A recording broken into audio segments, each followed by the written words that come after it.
जय हिंद बच्चों। So our today's question is from 1998। काफी पुराना सवाल है। From the topic vertical circular motion.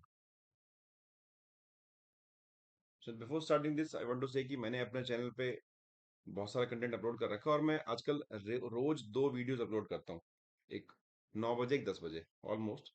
इसमें हम दो सवाल लेते हैं, कुछ उसमें आर्काइव के होते हैं, प्रीवियस ईयर एडवांस के, या फिर कुछ डिफरेंट और अच्छे सोर्स से होते हैं। तो आई वुड से कि आप लोग इस टाइम अवेलेबल रहें, उन दोनों क्वेश्चंस को देखें। बिकॉज अगर आप ऐसा करते हैं तो अगर रोज दो क्वेश्चन में देखते हैं, हो सकता है आप 12वीं में पढ़ रहे हो, तो अब 11वीं के लेट्स सपोज सवाल में डालता हूँ, उन दोनों क्वेश्चन को देखते हैं, आपको कुछ कुछ रिवाइज जरूर होगा।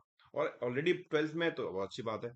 तो दो क्वेश्चन अगर आपको रोज करने को मिल रहे हैं, बेशक आप वीडियो को पूरा ना देखें, वीडियो को पॉज करें, क्वेश्चन देख के सॉल्व करने की कोशिश करें, दिमाग में स्ट्रेस डालें, उसको याद करें, तो ये आप लोगों के लिए काफी अच्छा रहेगा।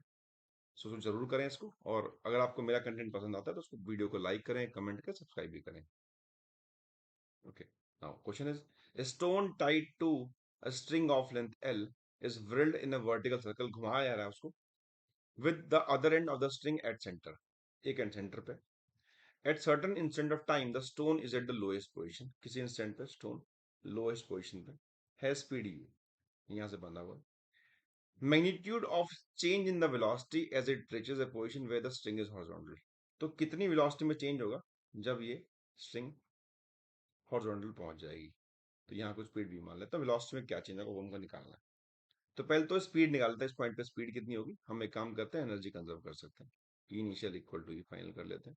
शुरुआत में let's say this is the ground, length is L. तो स्टार्टिंग में खाली एनर्जी आपके पास हाफ एम यू स्क्वायर है, कुछ पोटेंशियल है नहीं, जीरो पोटेंशियल है, हाइट ही नहीं है। बाद में जब यहाँ पहुंच जाएगा फाइनल पॉइंट पे, तो कुछ हाइट भी है एम जी एल, कुछ आपके पास स्पीड भी है, एम से एम ये कट गया। So v square by 2 is equal to u square by 2 minus gl. So v is equal to u square minus 2 gl. So ये हमारे पास स्पीड निकल गया इस समय, लेकिन हमको स्पीड नहीं निकालनी, हमको निकालना चेंज इन वेलोसिटी। होता क्या है, अगर मैं इसको कुछ वेक्टर बोल दूं, लेट सपोज हमको निकालना एक्चुअली है v वेक्टर निकालना है, माइनस u वेक्टर निकालना है ना। तो ये एक्चुअली वेक्टर का डिफरेंस निकालना है। दैट मीन्स कि v प्लस माइनस u, थोड़ा वेक्टर की ओर चलते हैं, हमको ये निकालना है मैग्नीट्यूड,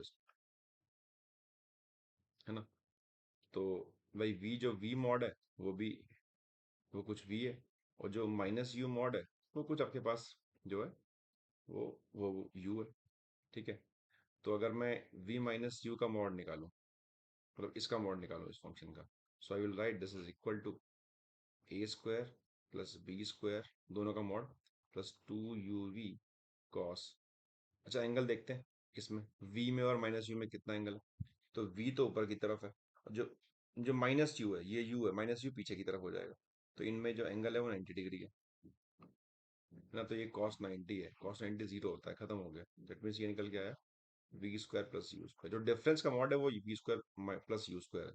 पुट कर लेते हैं वी स्क्वायर की value. So U square minus 2gl plus U square, this is equal to 2, bracket कर लेते हैं, U square minus G L. This is actually उनके डिफरेंस का मॉड होगा, उनके वेलोसिटी के। सो ऑप्शन अगर देखें, ऑप्शन नंबर डी हो जाएगा। So this is all about this question. इसमें बस एक कंसेप्ट ये था कि नॉर्मली बच्चे इसको अप्लाई नहीं करते, समझते नहीं क्वेश्चन में क्या बोला हुआ है। तो ये वेक्टर का एक एप्लीकेशन है। सो आई बिलीव कि आप लोग क्लियर होगा। This is all about this question. Thanks for watching.